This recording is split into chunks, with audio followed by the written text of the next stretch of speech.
ಇನ್ನು ಡಿಸಿಎಂ ಹುದ್ದೆಯನ್ನು ಸೃಷ್ಟಿ ಮಾಡುವ ವಿಚಾರಕ್ಕೆ ಸಂಬಂಧಪಟ್ಟಂತೆ ಕೊನೆಗೂ ಕೂಡ ವರಿಷ್ಠರು ಒಂದು ನಿರ್ಧಾರಕ್ಕೆ ಬಂದಿದ್ದಾರೆ ಅನ್ನೋದು ಗೊತ್ತಾಗ್ತಾ ಇದೆ. ಪಬ್ಲಿಕ್ ಟಿವಿಯಲ್ಲಿ ಇದೇ ವಿಚಾರಕ್ಕೆ ಸಂಬಂಧಪಟ್ಟಂತೆ ಬಿಗ್ ಎಕ್ಸ್ಕ್ಲೂಸಿವ್ ಒಂದೇ ಡಿಸಿಎಂ ಸ್ಥಾನಕ್ಕೆ ಹೈಕಮಾಂಡ್ ಗ್ರೀನ್ ಸಿಗ್ನಲ್ ಅನ್ನು ಕೊಟ್ಟಿದ್ದಾರೆ ಅನ್ನೋದು ಗೊತ್ತಾಗ್ತಾ ಇದೆ. ಡಾಕ್ಟರ್ ಜಿ ಪರಮೇಶ್ವರ್ ಅವರು ಮತ್ತೊಮ್ಮೆ ಉಪಮುಖ್ಯಮಂತ್ರಿ ಆಗ್ತಾ ಇದ್ದಾರೆ. ಪರಮೇಶ್ವರ್ ಅವರು ಡಿಸಿಎಂ ಮಾಡುವಂತೆ ಒತ್ತಡವನ್ನ ಹೇರಿದ್ದು ಸಿದ್ದರಾಮಯ್ಯನವರು ಅನ್ನೋದು ಗೊತ್ತಾಗ್ತಾ ಇದೆ. ಡಿಸಿಎಂ ಆಗಿ ಪ್ರಮಾಣ ವಚನವನ್ನ ಇವತ್ತು ಪರಮೇಶ್ವರ್ ಅವರು ಸ್ವೀಕರಿಸಲಿದ್ದಾರೆ. ಎರಡನೇ ಬಾರಿಗೆ ಡಿಸಿಎಂ ಆಗ್ತಾ ಇದ್ದಾರೆ ಡಾಕ್ಟರ್ ಜಿ ಪರಮೇಶ್ವರ್ ಅವರು. ಇದು ಪಬ್ಲಿಕ್ ಟಿವಿಯ ಪೊಲಿಟಿಕಲ್ ಬಿಗ್ ಎಕ್ಸ್ಕ್ಲೂಸಿವ್ ಸುದ್ದಿ. ಕಳೆದ ಬಾರಿ ಗೃಹ ಸಚಿವರಾಗಿ ಕೆಲಸವನ್ನು ನಿರ್ವಹಿಸಿದರು ಸಿದ್ದರಾಮಯ್ಯನವರ ಕ್ಯಾಬಿನೆಟ್ನಲ್ಲಿ. ಅವರಿಗೆ ಗೃಹ ಸಚಿವ ಆಗೋದಕ್ಕೆ ಇಷ್ಟ ಇಲ್ಲದಿದ್ದರೂ ಕೂಡ ಬಲವಂತವಾಗಿ ವರಿಷ್ಠರು ಮತ್ತು ರಾಜ್ಯ ನಾಯಕರ ಸೂಚನೆಯ ಮೇರೆಗೆ ಆ ಸಚಿವ ಸ್ಥಾನವನ್ನು ನಿಭಾಯಿಸಿದರು.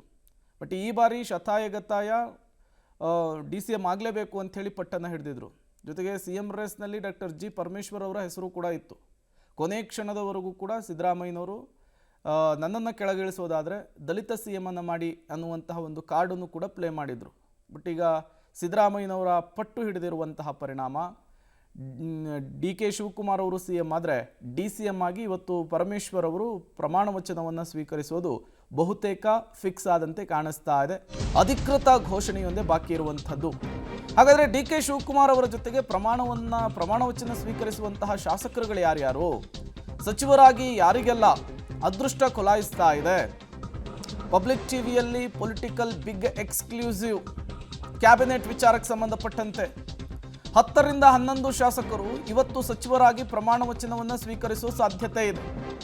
ಮೊದಲ ಪಟ್ಟಿಯಲ್ಲಿ 10 ಶಾಸಕರಿಗೆ ಹೈಕಮಾಂಡ್ ಮಣೆ ಹಾಕಿರೋದು ಗೊತ್ತಾಗ್ತಾ ಇದೆ. ಪಬ್ಲಿಕ್ ಟಿವಿಯಲ್ಲಿ ನೂತನ ಸಚಿವರ ಎಕ್ಸ್ಕ್ಲೂಸಿವ್ ಲಿಸ್ಟ್.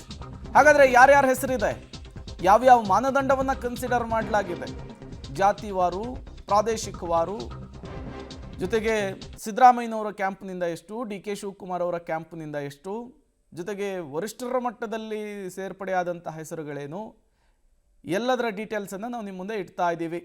ಮೊದಲನೇದಾಗಿ DK ಶಿವಕುಮಾರ್ ಅವರ ಕ್ಯಾಬಿನೆಟ್ನಲ್ಲಿರುವಂತಹ ಸಚಿವರ ಲಿಸ್ಟ್ ಈ ರೀತಿ ಇದೆ. ಪರಮೇಶ್ವರ್ ಅವರು ಕೊರಟಗೆರೆ ವಿಧಾನಸಭಾ ಕ್ಷೇತ್ರ, ತುಮಕೂರು ಮೂಲ, ಜೊತೆಗೆ ದಲಿತ ಸಮುದಾಯವನ್ನು ಪ್ರತಿನಿಧಿಸ್ತಾರೆ. ಅನುಭವಿಗಳು, DCM ಆಗಿ ಕೆಲಸವನ್ನು ನಿರ್ವಹಿಸಿದಂತಹ ಅನುಭವ ಇದೆ. ಇನ್ನು ಪ್ರಿಯಾಂಕ್ ಖರ್ಗೆ ಚಿತ್ತಾಪುರ, ಕಲಬುರಗಿ, ದಲಿತ ಸಮುದಾಯವನ್ನು ಪ್ರತಿನಿಧಿಸ್ತಾರೆ.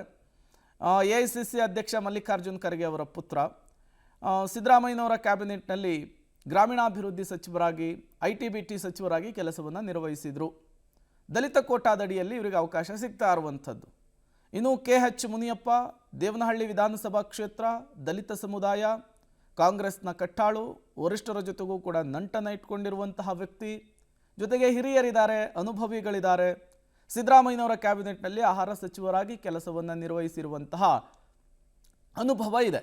ಇನ್ನು MB ಪಾಟೀಲ್ರು ಬಬಲೇಶ್ವರ ವಿಧಾನಸಭಾ ಕ್ಷೇತ್ರ ಬರುತ್ತೆ, ವಿಜಯಪುರ ಜಿಲ್ಲೆ, ಲಿಂಗಾಯತ ಸಮುದಾಯವನ್ನು ಪ್ರತಿನಿಧಿಸ್ತಾರೆ. ಸಿದ್ದರಾಮಯ್ಯನವರ ಆಪ್ತ ಬಳಗದಲ್ಲಿ ಗುರುತಿಸಿಕೊಂಡಿದ್ರು. ಕಳೆದ ಬಾರಿ ಸಿದ್ದರಾಮಯ್ಯನವರ ಕ್ಯಾಬಿನೆಟ್ನಲ್ಲಿ ಕೈಗಾರಿಕಾ ಸಚಿವರಾಗಿ ಕೆಲಸವನ್ನು ಸಮರ್ಥವಾಗಿ ನಿಭಾಯಿಸಿದ್ದಾರೆ. ಲಿಂಗಾಯತ ಸಮುದಾಯದ ಕೋಟಾದಡಿಯಲ್ಲಿ ಇವರಿಗೆ ಅವಕಾಶ.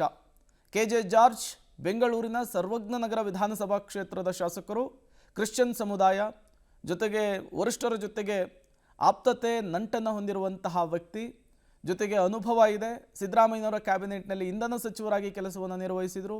ಜೊತೆಗೆ ಮೊದಲ ಸಿದ್ದರಾಮಯ್ಯನವರ ಅಧಿಕಾರದಲ್ಲಿ ಗೃಹ ಸಚಿವರಾಗಿಯೂ ಕೂಡ ಕೆಲಸವನ್ನು ನಿರ್ವಹಿಸಿದರು. ಇನ್ನು ಕೃಷ್ಣಬೈರೇಗೌಡರು ಬ್ಯಾಡರಾಯನಪುರ ವಿಧಾನಸಭಾ ಕ್ಷೇತ್ರ, ಒಕ್ಕಲಿಗ ಸಮುದಾಯವನ್ನು ಪ್ರತಿನಿಧಿಸ್ತಾರೆ. ಸೌಮ್ಯ ಸ್ವಭಾವ, ಕೆಲಸಗಾರ ಅಂಥೇಳಿ ಗುರುತಿಸಿಕೊಂಡಿದ್ದಾರೆ.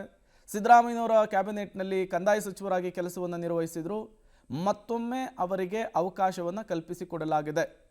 ರೂಪಕಲಾ ಶಶಿಧರ್ ಹೆಸರು ಕೂಡ ಮುನ್ನೆಲೆಗೆ ಬಂದಿದೆ. KGF ಶಾಸಕಿಯವರು, ದಲಿತ ಸಮುದಾಯ, ಮುಖ್ಯವಾಗಿ ಮುನಿಯಪ್ಪ ಅವರಿದ್ದಾರಲ್ಲ ಅವರ ಪುತ್ರಿ ಅನ್ನೋದು ಗೊತ್ತಾಗ್ತಾ ಇದೆ. ಇನ್ಫ್ಯಾಕ್ಟ್ ಲಕ್ಷ್ಮೀ ಹೆಬ್ಬಾಳ್ಕರ್ ಅವರು ಫೈನಲ್ ಆಗ್ತಾರೆ ಅನ್ನುವಂತಹ ಮಾತಿತ್ತು. ಬಟ್ ರೂಪಕಲಾ ಹೆಸರು ಮುನ್ನೆಲೆಗೆ ಬಂದಿದೆ. UT ಖಾದರ್ 3 ಬಾರಿ ಶಾಸಕರಾಗಿ ಆಯ್ಕೆಯಾಗಿದ್ದರು. ಕರಾವಳಿ ಭಾಗದವರು, ಮುಸ್ಲಿಂ ಸಮುದಾಯವನ್ನು ಪ್ರತಿನಿಧಿಸ್ತಾರೆ. ಮುಖ್ಯವಾಗಿ ಸ್ಪೀಕರ್ ಆಗಿ ಕೆಲಸವನ್ನು ನಿರ್ವಹಿಸಿದರು. ಸೌಮ್ಯ ಸ್ವಭಾವ, ಈಗ ಮತ್ತೊಮ್ಮೆ ಅವರಿಗೆ ಅವಕಾಶ ಕಲ್ಪಿಸಿಕೊಡಲಾಗಿದೆ. ರಾಮಲಿಂಗಾರೆಡ್ಡಿ BTM ಲೇಔಟ್ ವಿಧಾನಸಭಾ ಕ್ಷೇತ್ರ ಬೆಂಗಳೂರು, ರೆಡ್ಡಿ ಒಕ್ಕಲಿಗ ಬರುತ್ತೆ. ಸಾರಿಗೆ ಸಚಿವರಾಗಿ ಸಿದ್ದರಾಮಯ್ಯನವರ ಕ್ಯಾಬಿನೆಟ್ನಲ್ಲಿ ಕೆಲಸ ಮಾಡಿದರು. ಕೆಲಸಗಾರ ಅಂತ ಗುರುತಿಸಿಕೊಂಡಿದ್ದಾರೆ. ಜೊತೆಗೆ ತಟಸ್ಥ ಬಣದಲ್ಲಿರುವಂತಹ ವ್ಯಕ್ತಿ ರಾಮಲಿಂಗಾರೆಡ್ಡಿ ಅವರು. ಇನ್ನು ಭೈರತಿ ಸುರೇಶ್ ಹೆಬ್ಬಾಳ ವಿಧಾನಸಭಾ ಕ್ಷೇತ್ರ ಕುರುಬ ಸಮುದಾಯವನ್ನು ಪ್ರತಿನಿಧಿಸಿದ್ದಾರೆ. ಸಿದ್ದರಾಮಯ್ಯನವರ ಆಪ್ತ ಬಳಗದಲ್ಲಿ ಗುರುತಿಸಿಕೊಂಡಿದ್ದಾರೆ. ಸಿದ್ದರಾಮಯ್ಯನವರ ಕ್ಯಾಬಿನೆಟ್ನಲ್ಲಿ ಸಚಿವರಾಗಿ ಕೆಲಸವನ್ನು ನಿರ್ವಹಿಸಿದರು. ಮತ್ತೊಮ್ಮೆ ಸಿದ್ದರಾಮಯ್ಯನವರ ಕ್ಯಾಂಪ್ನಿಂದ ಭೈರತಿ ಸುರೇಶ್ ಅವರ ಹೆಸರು ಫೈನಲ್ ಆಗಿದೆ ಅನ್ನೋದು ಗೊತ್ತಾಗ್ತಾ ಇದೆ. ಇನ್ನು ಯತೀಂದ್ರ ಸಿದ್ದರಾಮಯ್ಯನವರು MLC ಮೈಸೂರು ಮೂಲ ಬರುತ್ತೆ, ಕುರುಬ ಸಮುದಾಯ, ಸಿದ್ದರಾಮಯ್ಯನವರ ಪುತ್ರ. ಸಿದ್ದರಾಮಯ್ಯನವರು ಈಗ ಪದತ್ಯಾಗ ಮಾಡಿರೋದ್ರಿಂದ ಸಹಜವಾಗಿಯೇ ಅವರ ಮಗನಿಗೆ ಅವಕಾಶ ಸಿಕ್ಕಿದೆ ಅನ್ನೋದು ಗೊತ್ತಾಗ್ತಾ ಇದೆ. ಇವೆಲ್ಲವೂ ಕೂಡ ಮಂತ್ರಿಗೆ ಯಾರ್ಯಾರು ಆಗ್ತಾರೆ ಅನ್ನೋದರ ಲಿಸ್ಟು. ಇನ್ನು ಸತೀಶ್ ಜಾರಕಿಹೊಳಿ ಅವರು ಯಮನಕಂನ ವಿಧಾನಸಭಾ ಕ್ಷೇತ್ರ ST ಸಮುದಾಯ ವಾಲ್ಮೀಕಿ ಬರುತ್ತೆ. ಈ ಬಾರಿ ಮತ್ತೊಮ್ಮೆ ಅವರಿಗೆ ವರಿಷ್ಠರು ಅವಕಾಶವನ್ನು ಕಲ್ಪಿಸಿಕೊಟ್ಟಿದ್ದಾರೆ. ಈಗ ಬಂದು ಇಳಿದಿದ್ದೀವಿ, ಯಾರಾಗಿದ್ದಾರೆ ಏನ್ಬಿಟ್ರೆ ನಾವು ಕಾದು ನೋಡೋದಕ್ಕೆ ಅಷ್ಟೇ. ಡೆಲ್ಲಿ ಭೇಟಿಯಾಗಿದ್ದು ನಿನ್ನೆ ಕೂಡ ಅಲ್ಲೇ ಇದ್ದೀವಿ, ಇವತ್ತು ಭೇಟಿಯಾಗಿದ್ದೀವಿ. ಸೊ ಅಂತಿಮವಾಗಿ ಮಾಡ್ತಿದ್ದಾರೆ. ಅವ್ರಿಗೆ ಪಕ್ಷಕ್ಕೆ ಅವಶ್ಯಕತೆ ಇದೆ ಸರ್ಕಾರಕ್ಕೆ.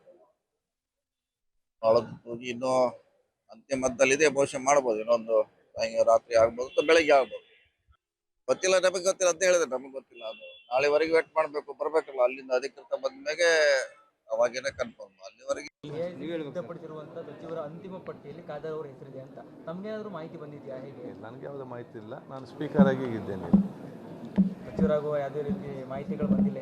ಎಲ್ಲ ಮಾಹಿತಿಗಳು ಎಲ್ಲ ನಿಮ್ಮಿಂದಲೇ ಬಂದು ಬರಬಹುದು ಅನ್ನೋದು ಯಾವುದು ನಾಳೆ ಪ್ರಮಾಣ ವಚನ ಸ್ವೀಕಾರ ಮಾಡ್ತಾರೆ ಅಂತ ಹೇಳಲಾಗ್ತದೆ, ತಾವು ನಿಜನಾ ಸರ್ ಅಂತ? ಅದೇ ನನಗೆ ಅಧಿಕೃತವಾಗಿ ನನಗೆ ಮಾಹಿತಿ ಬರಲಿಲ್ಲ. ನಾಳೆ ಮುಖ್ಯಮಂತ್ರಿಗಳು ಮತ್ತು ಸುಮಾರು ಮಂತ್ರಿಗಳು ಪ್ರಮಾಣ ವಚನ ಸ್ವೀಕಾರ ಮಾಡ್ತಾ ಇದ್ದಾರೆ. ಯಾರ್ಯಾರು ಮಾಡ್ತಾರೆ ಗೊತ್ತಿಲ್ಲ. ಇವತ್ತು ಸಾಯಂಕಾಲ ಯಾರು ಮಂತ್ರಿಗಳಾಗ್ತಾರೆ ಅವ್ರಿಗೆ DPR ಇಲಾಖೆಯಿಂದ ಸಂದೇಶ ಹೋಗ್ತದೆ. ನೋಡೋಣ, ಅಧಿಕೃತವಾಗಿ ಅನೌನ್ಸ್ ಯಾವುದೂ ಆಗಿಲ್ಲಲ್ಲ.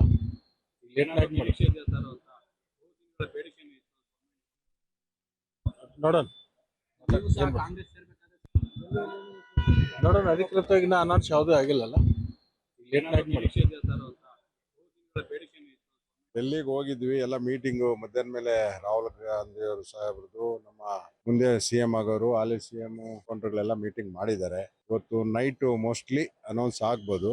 ಮೋಸ್ಟ್ಲಿ ಒಂದು 10 ರಿಂದ 12 ಜನ ಫಸ್ಟ್ ಲಿಸ್ಟ್ ಎಲ್ಲ ಮಾಡ್ತಾರೆ. ಸೆಕೆಂಡ್ ಲಿಸ್ಟ್ ಅಲ್ಲಿ ಪೂರ್ಣ ಪ್ರಮಾಣದ ಕ್ಯಾಬಿನೆಟ್ ಅನ್ನ ಮಾಡಬಹುದು. ನಾವು ಕೇಳೋದನ್ನ ಅಪೀಲ್ ಅನ್ನು ಮಾಡಿ ಬಂದಿದ್ದೀವಿ. ಅಂತಿಮವಾಗಿ ಹೈಕಮಾಂಡ್ ಅವ್ರು ಏನ್ ಹೇಳಿದ್ರು ಅದು ಗೊತ್ತಿಲ್ಲ ನಮ್ಗೆ. ಕೇಳಿದೀವಿ. ಅಂತಿಮವಾಗಿ ನಮ್ಮ ಮುಖಂಡರು ಏನ್ ಹೇಳ್ತಾರೋ ಹೈಕಮಾಂಡ್. DK ಶಿವಕುಮಾರ್ ಅವರ ಕ್ಯಾಬಿನೆಟ್ನಲ್ಲಿ ಯಾರ್ಯಾರು ಶಾಸಕರು ಸಚಿವರಾಗಿ ಪ್ರಮಾಣ ವಚನವನ್ನು ಸ್ವೀಕರಿಸ್ತಾರೆ ಅನ್ನೋದರ ಲಿಸ್ಟನ್ನು ನೀವು ಗಮನಿಸಿದ್ರಿ. ಬಹುತೇಕ ಇವರ ಹೆಸರೇ ಫೈನಲ್ಲು. ಒಂದೆರಡು ಹೆಸರು ಆಚೆ ಈಚೆ ಆಗ್ಬೋದು. ಅಫಿಷಿಯಲ್ ಆಗಿ ಅನೌನ್ಸ್ಮೆಂಟು ಬಹುತೇಕ 11-12 ಗಂಟೆಗೆ ಆಗುವಂತಹ ಸಾಧ್ಯತೆ ಇದೆ. ಹಾಗಾದರೆ ಮೊದಲ ಲೀಸ್ಟ್ನಲ್ಲಿ ಘಟಾನುಘಟಿ ನಾಯಕರುಗಳ ಹೆಸರು ಮಿಸ್ ಆಗಿದೆ. ಅವರು ಯಾರ್ಯಾರು ಅನ್ನೋದರ ಡೀಟೇಲ್ಸ್ ನಿಮ್ಮ ಮುಂದೆ. ಮೊದಲ ಪಟ್ಟಿಯಲ್ಲಿ ಮಿಸ್ ಆದವರು HC ಮಹದೇವಪ್ಪ ಅವರು, ದಲಿತ ಸಮುದಾಯ. ಇವರು ಸಿದ್ದರಾಮಯ್ಯನವರ ಆಪ್ತರಾಗಿದ್ದರು. ಇನ್ಫ್ಯಾಕ್ಟ್ ದೆಹಲಿಗೆ ಹೋದಂತಹ ಸಂದರ್ಭದಲ್ಲಿ ಸಿದ್ದರಾಮಯ್ಯನವರ ಜೊತೆಗೇ ಇದ್ದರು. ಈ ಬಾರಿ ಅವಕಾಶ ಸಿಗುತ್ತೆ ಅನ್ನುವಂತಹ ಮಾತುಗಳಿತ್ತು, ಬಟ್ ಸಿಕ್ಕಿಲ್ಲ.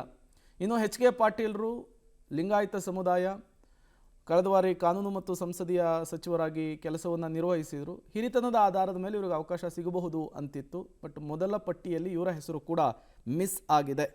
ಮುಖ್ಯವಾಗಿ ಲಕ್ಷ್ಮೀ ಹೆಬ್ಬಾಳ್ಕರ್ ಅವರು DK ಶಿವಕುಮಾರ್ ಅವರ ಆಪ್ತ ಬಳಗದಲ್ಲಿ ಗುರುತಿಸಿಕೊಂಡಿದ್ದರು. ಕಳೆದ ಬಾರಿ ಏಕೈಕ ಮಹಿಳಾ ಸಚಿವರಾಗಿದ್ದರು. ಈ ಬಾರಿಯೂ ಕೂಡ ಅವರಿಗೆ ಅವಕಾಶ ಸಿಗಬಹುದು ಅನ್ನುವಂತಹ ಮಾತುಗಳಿತ್ತು, ಬಟ್ ಇಲ್ಲಿಯವರೆಗೂ ಕೂಡ ಅವರ ಹೆಸರು ಲೀಸ್ಟ್ನಲ್ಲಿದೆ ಅನ್ನೋದಕ್ಕೆ ಯಾವುದೇ ಮಾಹಿತಿಗಳಿಲ್ಲ. ಹಾಗಾಗಿ ಇವರು ಕೂಡ ಮೊದಲ ಪಟ್ಟಿಯಲ್ಲಿ ಮಿಸ್ ಆಗಿರೋದು ಫಿಕ್ಸ್ ಆಗಿದೆ. ಎರಡನೇ ಪಟ್ಟಿಯಲ್ಲಿ ಏನಾದರೂ ಅವಕಾಶ ಸಿಗುತ್ತಾ ಅನ್ನೋದನ್ನು ಕಾದು ನೋಡಬೇಕು.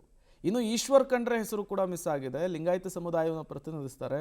DCM ಆಗ್ತೀನಿ, KPCC ಅಧ್ಯಕ್ಷನಾಗ್ತೀನಿ ಅನ್ನುವಂತಹ ವಿಶ್ವಾಸವನ್ನು ಹೊಂದಿದ್ರು. ಸಿದ್ದರಾಮಯ್ಯನವರ ಕ್ಯಾಬಿನೆಟ್ನಲ್ಲಿ ಅರಣ್ಯ ಸಚಿವರಾಗಿ ಕೆಲಸವನ್ನು ನಿರ್ವಹಿಸಿದರು. ಬಟ್ ಈಗ ಈಶ್ವರ್ ಖಂಡ್ರೆ ಹೆಸರು ಕೂಡ ಮೊದಲ ಪಟ್ಟಿಯಲ್ಲಿಯೇ ಮಿಸ್ ಆಗಿದೆ. ಇನ್ನು SS ಮಲ್ಲಿಕಾರ್ಜುನ್ ಲಿಂಗಾಯತ ಸಮುದಾಯ, ಸಿದ್ದರಾಮಯ್ಯನವರ ಕ್ಯಾಬಿನೆಟ್ನಲ್ಲಿ ಸಚಿವರಾಗಿ ಕೆಲಸವನ್ನು ನಿರ್ವಹಿಸಿದರು.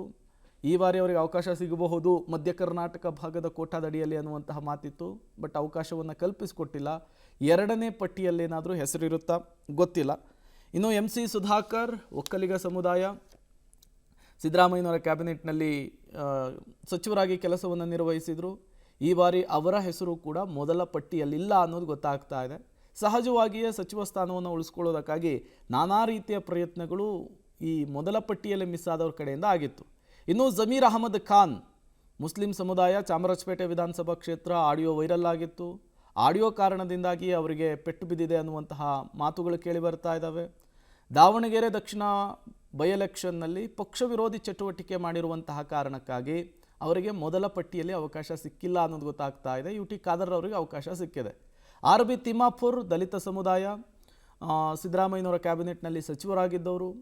ಈ ಬಾರಿಯೂ ಕೂಡ ಡಿ ಕೆ ಕ್ಯಾಬಿನೆಟ್ನಲ್ಲಿ ಮೊದಲ ಪಟ್ಟಿಯಲ್ಲಿ ಹೆಸರು ಬರುತ್ತೆ ಅನ್ನುವಂತಹ ನಿರೀಕ್ಷೆಯಲ್ಲಿದ್ದವರು. ಬಟ್ ಹೈಕಮಾಂಡ್ ಬಿಗ್ ಶಾಕನ್ನು ಕೊಟ್ಟಿದೆ ಆರ್ ಬಿ ತಿಮ್ಮಾಪುರ್ ಅವರಿಗೆ. ಇನ್ನು ದಿನೇಶ್ ಗುಂಡೂರಾವ್ ಬ್ರಾಹ್ಮಣ ಸಮುದಾಯ, ತಟಸ್ಥರಾಗಿದ್ದವರು, ಆರೋಗ್ಯ ಸಚಿವರಾಗಿ ಕೆಲಸವನ್ನು ನಿಭಾಯಿಸಿದರು ಸಿದ್ದರಾಮಯ್ಯನವರ ಕ್ಯಾಬಿನೆಟ್ನಲ್ಲಿ. ಈ ಬಾರಿ ಮೊದಲ ಪಟ್ಟಿಯಲ್ಲಿಯೇ ಅವರ ಹೆಸರಿರುತ್ತೆ ಅನ್ನುವಂತಹ ನಿರೀಕ್ಷೆ ಇತ್ತು. ದಿನೇಶ್ ಗುಂಡೂರಾವ್ ಅವರು ಕೂಡ ಅದನ್ನೇ ಎಕ್ಸ್ಪೆಕ್ಟ್ ಮಾಡಿದರು. ಬಟ್ ಅವಕಾಶ ಸಿಕ್ಕಿಲ್ಲ. ಸಂತೋಷ್ ಲಾಡ್ ಹೆಸರು ಕೂಡ ಮೊದಲ ಪಟ್ಟಿಯಲ್ಲಿಲ್ಲ ಅನ್ನೋದು ಗೊತ್ತಾಗ್ತಾ ಇದೆ. ಮೊದಲ ಪಟ್ಟಿಯಲ್ಲಿ ಕೇವಲ 10 ರಿಂದ 11 ಶಾಸಕರುಗಳು ಮಾತ್ರ ಸಚಿವರಾಗಿ ಪ್ರಮಾಣ ವಚನವನ್ನು ಸ್ವೀಕರಿಸುವಂಥದ್ದು. ಇನ್ನುಳಿದಂತಹ 20 ಶಾಸಕರುಗಳನ್ನು ಎರಡನೇ ಪಟ್ಟಿಯಲ್ಲಿ ಫೈನಲ್ ಮಾಡೋದಕ್ಕೆ ರಾಜ್ಯಸಭೆ ವಿಧಾನ ಪರಿಷತ್ನ ಚುನಾವಣೆ ಮುಗಿದ ನಂತರ ಫೈನಲ್ ಮಾಡೋದಕ್ಕೆ ನಿರ್ಧರಿಸಲಾಗಿದೆ ಅನ್ನೋದು ಗೊತ್ತಾಗ್ತಾ ಇದೆ.